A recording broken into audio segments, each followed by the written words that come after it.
वो इस प्रश्न में कहते हैं कि तांबे के एक चालक में चालक इलेक्ट्रॉनों की संख्या घनत्व 8.5 गुणा 10 की घात माइनस के 28 मीटर की घात माइनस के 3 है।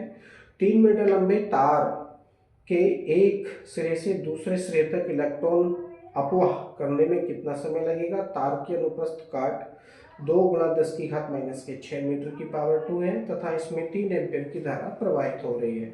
तो जो दे रखा है यहाँ पर उसको लिखेंगे। यहाँ पर इलेक्ट्रॉनों की संख्या दे रखी है 8.5 गुणा 10 की घात 28 लिखेंगे इसको। n इक्वल टू 8.5 गुणा 10 की घात 28 50 मीटर की पावर 3। 50 मीटर की पावर 3 ये इलेक्ट्रॉनों की संख्या दे रखी है उन्होंने। आगे दे रखा है इलेक्ट्रॉन पर आवेश दे नहीं रखा है, लेकिन पता होना चाहिए। नो प्रॉब्लम, इसको नहीं लिखेंगे। I इक्वल टू दे रखा है उन्होंने 3 एम्पियर। I इक्वल टू कितना है 3 एम्पियर दे रखा है। A इक्वल टू है 2 गुणा 10 की घात माइनस के 6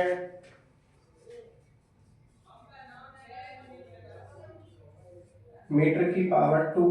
ये उसका क्षेत्रफल हो गया, अनुप्रस्थ काट का क्षेत्रफल। और L इक्वल टू दे रखा है 3 मीटर। तार की लंबाई है 3 मीटर।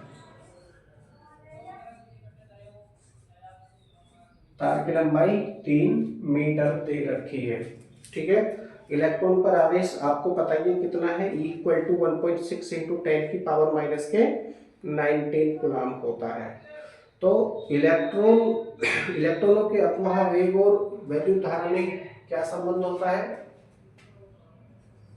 लिखेंगे इलेक्ट्रॉनों के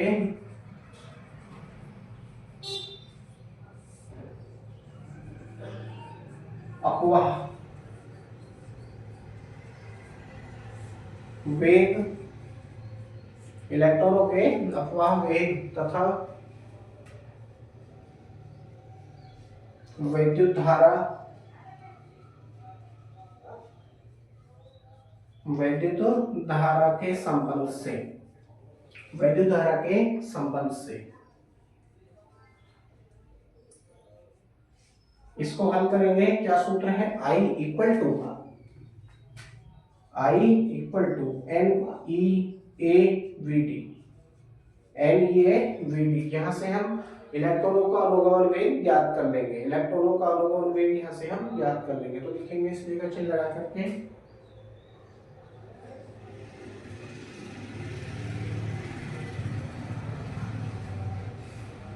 इलेक्ट्रॉनों का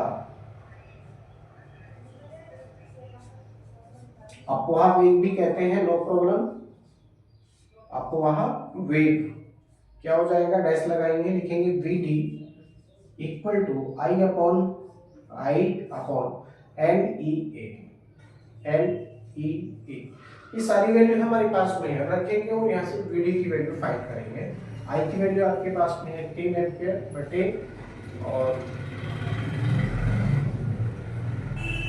एन की वैल्यू आपके पास में है 8.5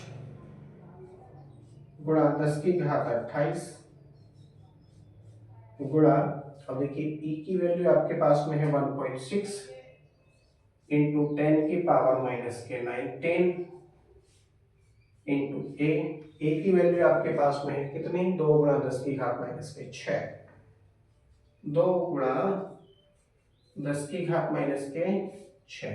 ठीक है, ओके। अब देखिए पावर देख लेते हैं। 10 की पावर माइनस के 19 है, 10 की पावर माइनस के 6 है, तो 19 और 6 कितना हो गया, 25 हो गई है। अब 28 प्लस की है तो प्लस की ज्यादा है, बचेंगी 3 पावर ले जाओ आप ऊपर, 3 पावर आप ले जाओ ऊपर, तो क्या हो जाएगा, यानी वी डी इक्वल टू 3 गुणा 10 की पावर माइनस के 3 बचेगा केवल। और नीचे क्या बचा है आपका, अब देखिए 8.5 को 2 से मल्टीप्लाई करेंगे तो क्या हो जाएगा, 85 दूनी 170 यानी 17 हो जाएगा। ये 17 इंटू 1.6। अब इनका मल्टीप्लाई कर लीजिए, वी डी इक्वल टू 3 गुणा 10 की घात माइनस के 3 3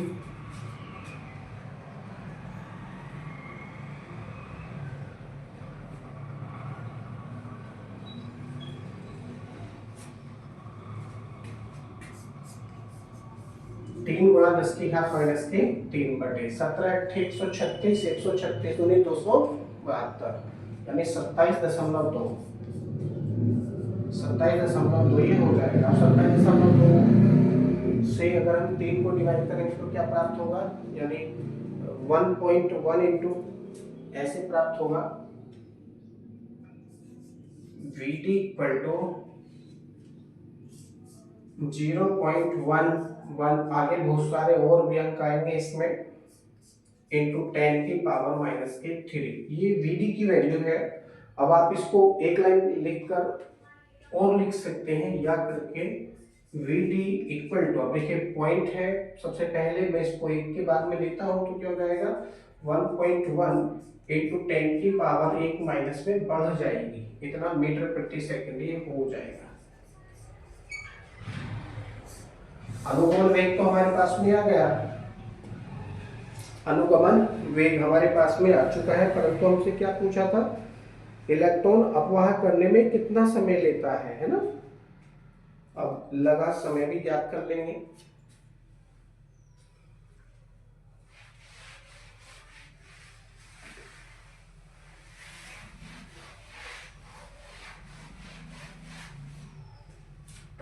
इलेक्ट्रॉनों को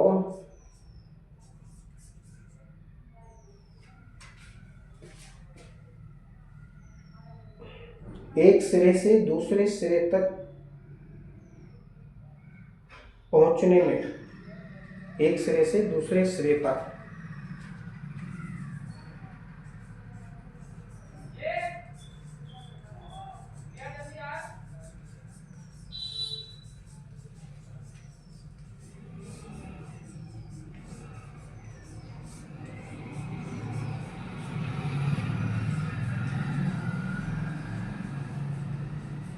पहुंचने में लगा समय।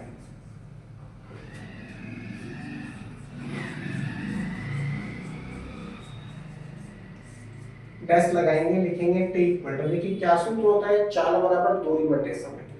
क्या होता है जी, चाल बराबर दूरी बटे समय, इसका हम प्रयोग करेंगे।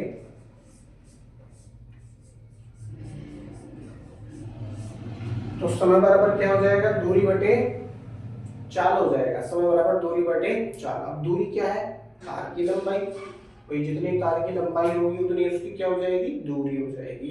तो क्या हो जाएगा T equal to L upon, और चाल कितनी है, उसका अनुगमन वेग, इलेक्ट्रॉनों का अनुगमन वेग ही यहाँ पर चाल है, यानी VD। तो T इक्वल टू क्या हो गया, L अपॉन VD हो गया। प्रयोग करेंगे वैल्यू, L की वैल्यू आपके पास में है 3 बटे, और इसकी वैल्यू है आपके पास में 1.1 इंटू 10⁻⁻⁴। अब -4 को ऊपर ले जाओ तो किसकी हो जाएगी है, प्लस की हो जाएगी, यानी 3 इंटू 10⁻⁴ बटे 1.1। और 1.1 से इसको डिवाइड करेंगे तो क्या हो जाएगा, 11 दूनी 22, यानी 2 पॉइंट समथिंग आएगा, 2 पॉइंट समथिंग, यानी 2.72 इंटू 10⁻⁴ सेकेंड।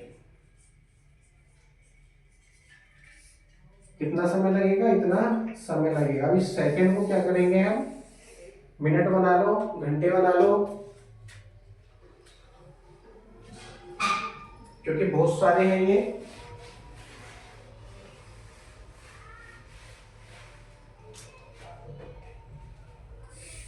लिखेंगे या करके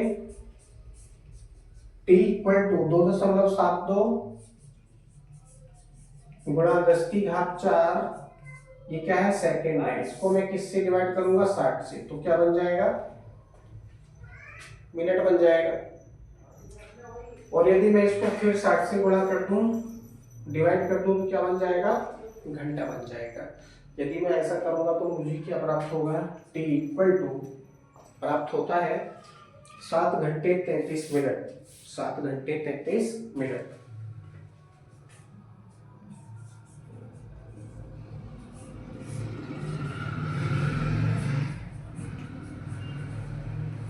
मतलब क्या हुआ, कि इलेक्ट्रॉनों को 3 मीटर लंबे तार में एक सिरे से दूसरे सिरे तक जाने के लिए 7 घंटा 33 मिनट का समय लगेगा। यहाँ आने के पश्चात ये प्रश्न आपका कंप्लीट हो जाता है।